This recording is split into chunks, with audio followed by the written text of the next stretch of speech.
Лада Гранта и Hyundai Солярис не разъехались на улице Зорге. Машины столкнулись на перекрестке, оборудованном светофором. Как уверял водитель Лады, он выехал на разрешающий сигнал светофора, но завершить маневр ему не дали.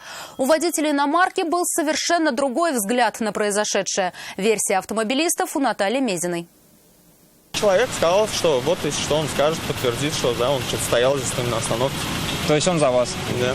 После аварии водитель Лады Гранта записал контакты очевидцев. Был уверен, что их показания ему еще пригодятся. Рассказывает, вина за произошедшее целиком лежит на втором участнике ДТП. Выехал на зеленый, на рельсах загорелся желтый, но я заканчивал маневр. То есть сюда, получается, я уже выезжал, машины тронулись. А, получается, молодой человек ехал по автобусному, он просто даже тормозного пути нету. Он, получается, по свободной автобусной как ехал, так и ехал. А эти только тронулись, и все. А как я из-за машины его же не вижу, где он там летит. И все, вот я заканчивал уже маневр, и он меня ехал. Водитель Hyundai вину не признал и рассказал свою версию произошедшего. Вы не таксист? Нет. Но по автобусной как бы ехали?